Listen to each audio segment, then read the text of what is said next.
Dobereiner's traids. With the development in various fields of science, different elements were discovered and scientists gathered more and more information about the properties of these elements. They found it difficult to categorize elements on the basis of information available about them. So, they started looking for patterns in their properties, on the basis of which they could study such a large number of elements with ease. The earliest of such attempts was to classify the elements as metals and non-metals.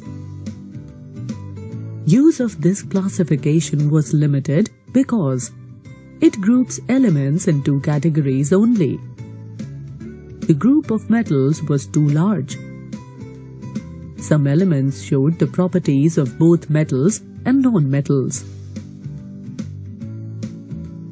To overcome this, several attempts to classify elements according to their properties were made.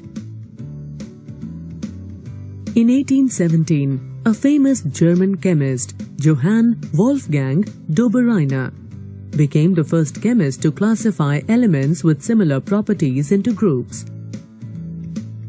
He arranged the elements having similar properties in the order of their increasing atomic masses in the group of 3 each. He called these groups as traids.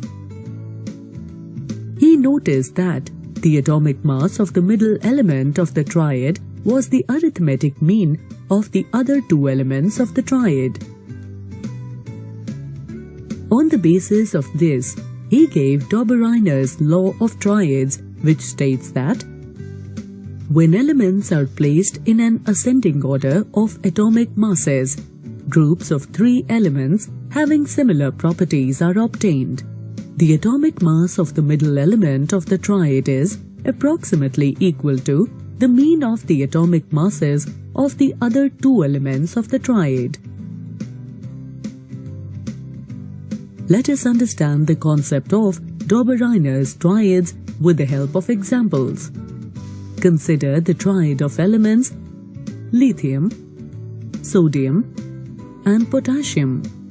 From the Dobereiner's law of traids, the atomic mass of the middle element, in this case sodium, should be the arithmetic mean of atomic masses of lithium and potassium.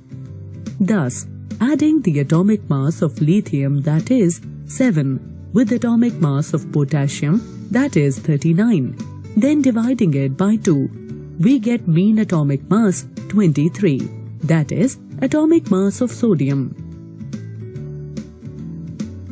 Now let us consider the triad of elements calcium, strontium, and barium and see whether they obey Dobereiner's law of traids. Adding the atomic mass of calcium, that is 40, to atomic mass of barium, that is 137, then dividing it by 2, we get mean atomic mass 88.5, that is approximately equal to atomic mass of strontium. Thus, Dobereiner's law of traids is also applicable to this triad.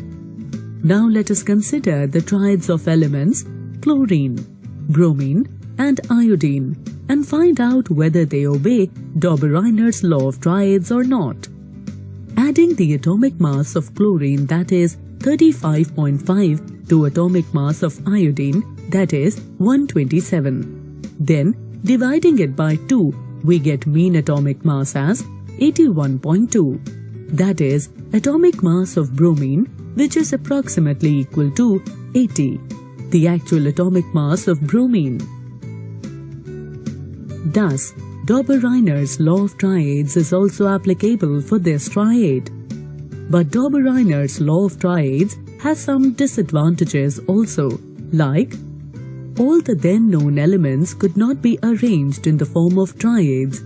The law did not hold true for elements having very low or very high atomic masses.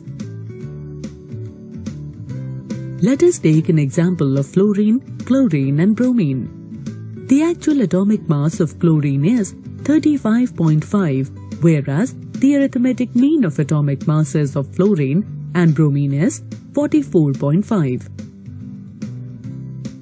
Another limitation of Dobereiner's traids was that Dobereiner could identify only 3 traids from the elements known at that time. So, all the elements could not be arranged in traids. Hence, this classification into traids was not a huge success.